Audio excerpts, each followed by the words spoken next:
Rohingya मुसलमानों को लेकर, उनके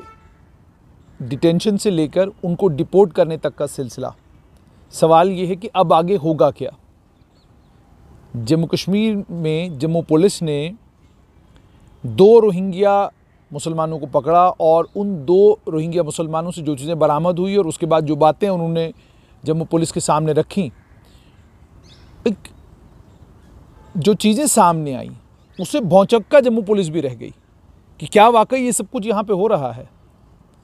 और उसके फ़ौरन बाद वेरिफिकेशन का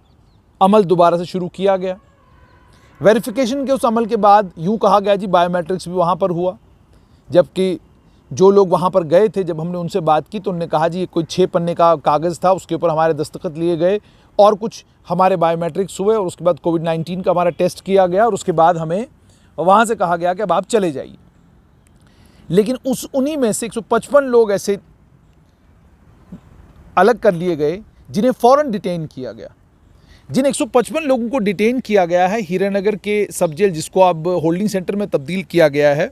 उसके बाद आज जम्मू के प्रसिद्ध डेली एक्सेलसियर की एक खबर है जिसके मुताबिक ये कहा जा रहा है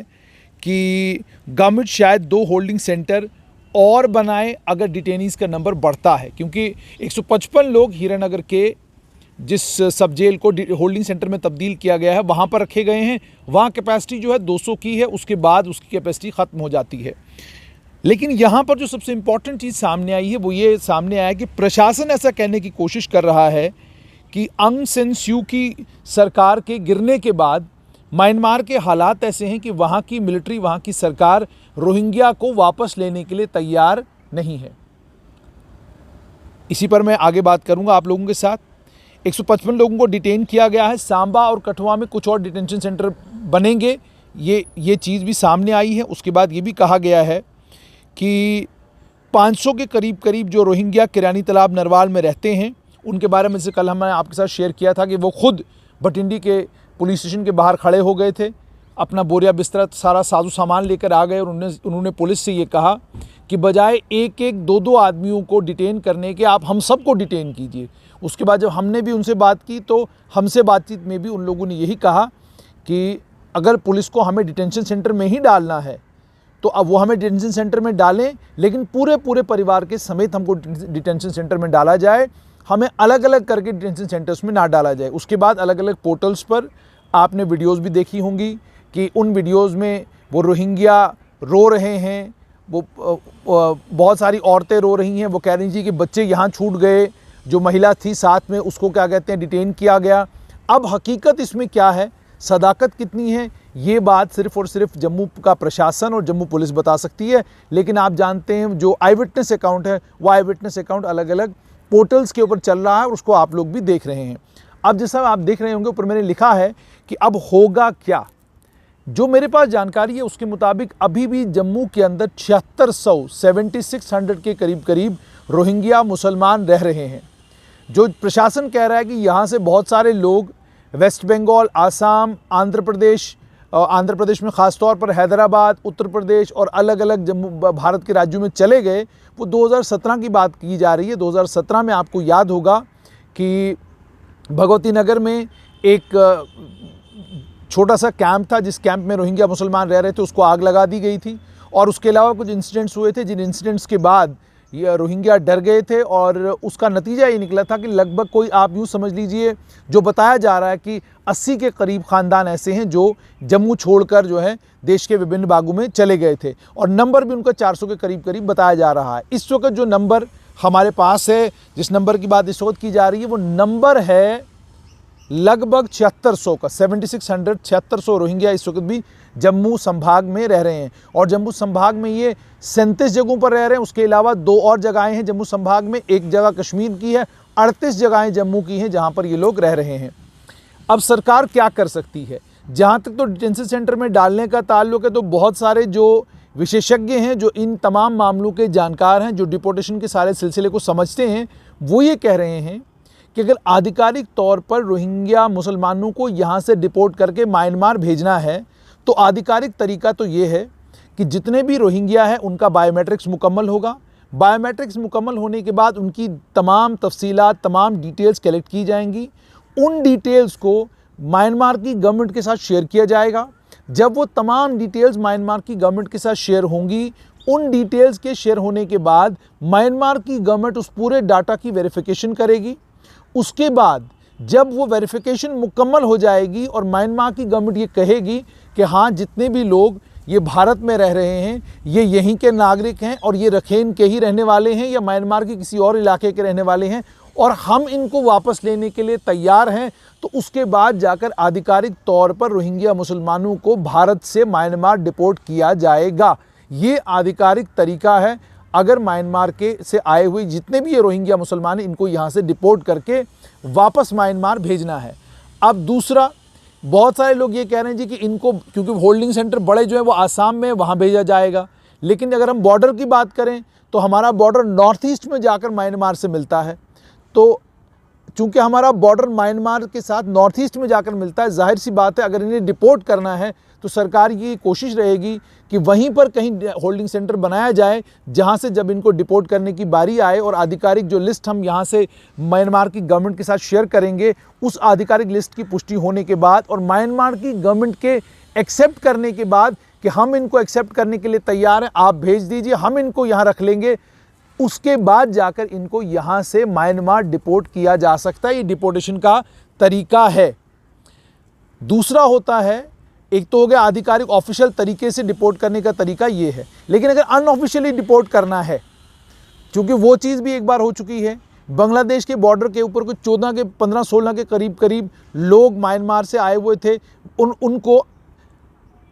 अनऑफिशियली आप बॉर्डर के ऊपर धक्का देकर उस तरफ भेज दें कि चले जाओ, ये बॉर्डर के अंदर आप भेज दें, वो दूसरा एक तरीका है। पर क्या वो तरीका एक लोकतांत्रिक देश के लिए पॉसिबल होगा कि वो उस तरीके का इस्तेमाल करके नॉर्थ ईस्ट में जहां हमारा बॉर्डर म्यांमार के साथ मिलता है, उस बॉर्डर पर रोहिंग्या मुसलमानों को ले जाएं और वहां से फिर उसके बाद उनको धक्का देकर अंदर भेज दें? क्या वो चीज़ संभव है? वो आप खुद समझ सकते हैं। लेकिन अभी की स्थिति क्या है? अभी की स्थिति ये है कि डर और खौफ का माहौल तमाम रोहिंग्या जितनी भी कैंप्स हैं यहाँ पर उसमें है।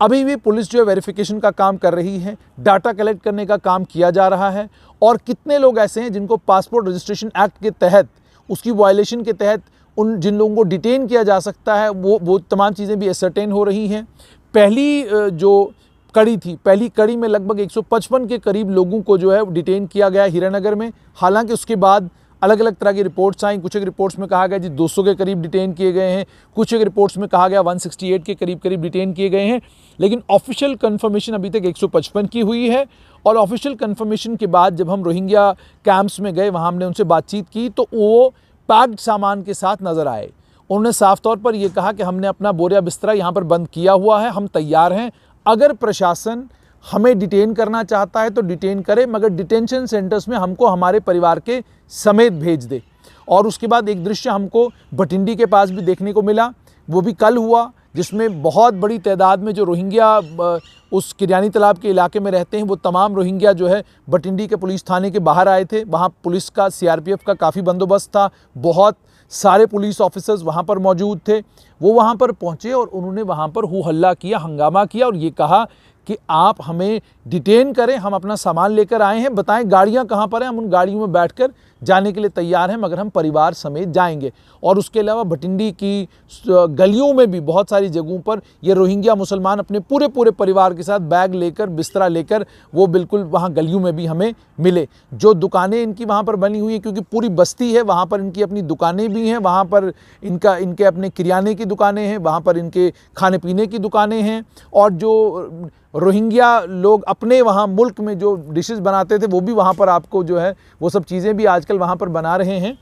तो कहने का मतलब ये है। और उसके बाद एक और चीज़ जो उनसे सुनने को मिली, वो ये सुनने को मिली कि हमें भारत में डिटेंशन सेंटर्स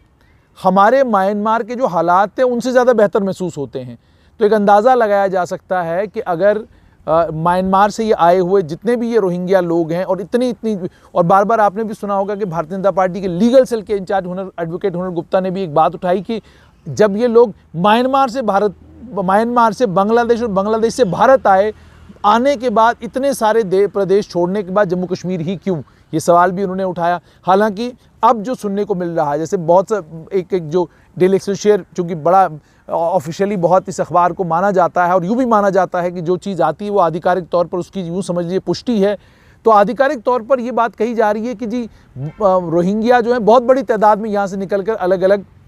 स्टेट्स में गए हैं। हमने इस डाटा की वेरिफिकेशन की तो हमें ये मालूम पड़ा कि नहीं, इसमें कोई सच्चाई नहीं है। हकीकत ये है कि 400 के करीब लोग, बेशक 400 के करीब लोग यहाँ से निकल कर गए हैं, लेकिन अभी भी 7600 का आंकड़ा है जिसके बारे में बताया जा रहा है कि इतनी अब तादाद है रोहिंग्या मुसलमानों की जो इस वक्त जम्मू संभाग में और कश्मीर में अलग अलग कैंप्स में अलग अलग जगहों पर रह रहे हैं। बायोमेट्रिक्स इनकी मुकम्मल हो चुकी है और ये भी तफसील हमारे पास है कि हर महीने की पहले हफ्ते में CID डिपार्टमेंट भी, उसके अलावा इंटेलिजेंस सब्सिडियरी इंटेलिजेंस ब्यूरो के लोग भी, मिलिट्री इंटेलिजेंस के लोग भी, तमाम लोग इन रोहिंग्या के कैंप्स में जाते हैं, इनकी वेरिफिकेशन करते हैं, इनका डाटा टेबुलेट करते हैं और जो डिटेल्स उन्होंने ऑलरेडी कलेक्ट की हैं उन डिटेल्स को रीवेरीफाई करते हैं। ये कहना कि प्रशासन अपना काम नहीं कर रहा, पुलिस अपना काम नहीं कर रहा, CID विभाग को कुछ नहीं मालूम, ऐसा नहीं है। CID विभाग के लोग अपना काम मुस्तैदी से कर रहे हैं, मिलिट्री इंटेलिजेंस के लोग अपना काम कर रहे हैं और सब्सिडियरी इंटेलिजेंस ब्यूरो के लोग अपना काम कर रहे हैं। तो साफ तौर पर इनकी डिटेल्स सरकार के पास भी हैं, इंटेलिजेंस एजेंसीज़ के पास भी हैं, जम्मू कश्मीर पुलिस के पास भी उन्हें मालूम है। लेकिन चूक कहीं पे भी हो सकती है, जैसा कि आज एक्सेलसियर की रिपोर्ट में भी आया है कि जी ये जब यहाँ से दाएं बाएं निकल जाते हैं तो इनके ऊपर टैब रखना बड़ा मुश्किल है। आप जानते हैं कि जम्मू कश्मीर के हालात को मद्देनजर रखते हुए इंटेलिजेंस विभाग के काम भी बटे हुए रहते हैं, पुलिस का काम बटा हुआ रहता है, तो बड़ा मुश्किल है कि आप 24 घंटे जो हैं इनके ऊपर नज़र रखें कि कहाँ जा रहे हैं। और ऊपर से चूँकि ये लोग अलग अलग तरह के काम जम्मू संभाग में कर रहे हैं, कोई मजदूरी का काम कर रहा है, कोई गार्बेज डंपिंग साइट पर आपको मिलेगा, कोई आपको सीवेज साफ़ करता हुआ मिलेगा। तो अलग अलग तरह के काम जो है वो यहाँ पर जम्मू में कर रहे हैं, जिससे इनकी रोज़ी रोटी चलती है। अब बहुत सारे समाजसेवी संस्थाएं और समाज सेवक ये सवाल करना शुरू हो गए हैं कि जी कल तक तो ये अपना रोज़ी रोटी खुद कमा रहे थे, अब आपने इनको डिटेंशन सेंटर में भेजा है तो वहाँ तो टैक्स पेयर के पैसे के ऊपर आप इनको सब कुछ खिलाएंगे पिलाएंगे, तो इसका मतलब ये होगा कि अब टैक्स पेयर का पैसा जो है वो इन रोहिंग्या मुसलमानों को जो अपने देश से भारत पहुंचते हैं, भारत से इतनी सारी स्टेटें छोड़ के, यूनियन टेरिटरीज छोड़ के जम्मू कश्मीर पहुंचते हैं, तो अब आप जो है टैक्स पेयर के पैसे के ऊपर आपने इनको जिस डिटेंशन सेंटर में रखा है वहाँ आपने नाश्ता भी देना है, आपने दिन का खाना भी देना है, आपने रात का डिनर भी इनको कराना है। तो कल तक तो ये खुद कमा रहे थे। कुछ लोग ये भी हैं जो ये कह रहे हैं कि जिन जगहों पर ये रह रहे थे, आप अगर चाहते हैं कि आप इनके ऊपर कड़ी नज़र रखना चाहते हैं तो आप उन्हीं जगहों को होल्डिंग सेंटर डिक्लेयर कर देते। होल्डिंग सेंटर डिक्लेयर करने के बाद आप वहीं पर फोर्सेस की पिकेट्स लगा देते। तो उसमें लोगों का ये कहना है कि जिन जिन लोगों ने इनको जगह दी है या इलीगली इनको सेटल होने में, ये मैं नहीं, आप इसको क्लियरली समझिएगा, ये मैं नहीं बल्कि वो तमाम लोग कह रहे हैं जो समाज सेवक हैं, जो इंटेलिजेंस और सिक्योरिटी एजेंसीज़ के साथ जुड़े हुए हैं या जो रिटायर हो चुके हैं पुलिस से, वो ये कह रहे हैं कि जिन जिन लोगों ने इन्हें बैठने के लिए जगह दी या इनको इलीगली यहाँ सेटल होने में मदद की, उन तमाम लोगों के प्लॉट्स पर जहाँ पर ये रह रहे हैं आज, आप उन्हीं को डिटेंशन सेंटर डिक्लेयर करें और वहीं पर इनको डिटेन्ड रखें, पूरा दिन इनको काम करने की इजाज़त दें। जब शाम को वापस आते हैं तो इनका बाज़ाब्ता कार्ड चेक करके, तमाम चीज़ें चेक करके वापस आप इनको होल्डिंग सेंटर में रख सकते हो। ये तमाम चीज़ें, अलग अलग तरह के फार्मूले, अलग अलग तरह की बातें जो है वो हो रही हैं, लेकिन प्रशासन, पुलिस, हमसे बेहतर इनपुट उनके पास है, हमसे ज़्यादा डिटेल्स उनके पास है, उन्हें ज़्यादा बेहतर तरीके से मालूम है कि कहाँ पर लेक्यूना है, कहाँ पर कौन सी कमज़ोरी है, किस कानून का उल्लंघन ये लोग कर रहे हैं, पासपोर्ट एक्ट की कौन सी वायलेशन ये लोग कर रहे हैं, उन्हें ज़्यादा बेहतर तरीके से मालूम है। अब तक, आज के दिन तक की स्थिति ये है कि अभी भी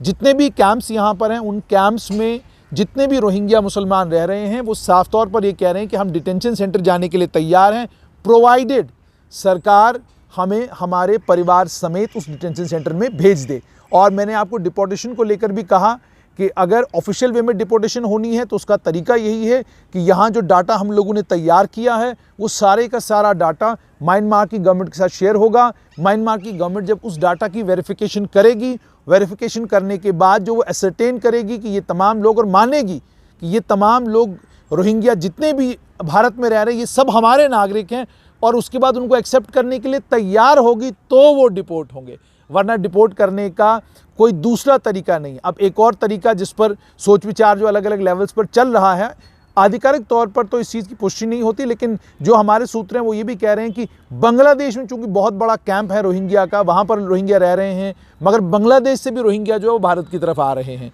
तो बांग्लादेश के साथ ये बातचीत, इस बात पर भी चर्चा हो रही है कि क्या जो वहाँ पर इनका बांग्लादेश में इनका रोहिंग्या का बहुत बड़ा कैंप है, क्या ये संभव पॉसिबल है कि इनको यहाँ से वहाँ जो है भेज दिया जाए, जहाँ से कहा यह जा रहा है कि बड़ी तादाद में रोहिंग्या बांग्लादेश से भारत आए हैं। तो ये तमाम अटकलें हैं, अभी तक अलग अलग स्तर पर बातचीत हो रही है, लेकिन फ़िलहाल के लिए यही कि 155 रोहिंग्या मुसलमानों को डिटेन करके हीरानगर के सब जेल में रखा गया है। दूसरा,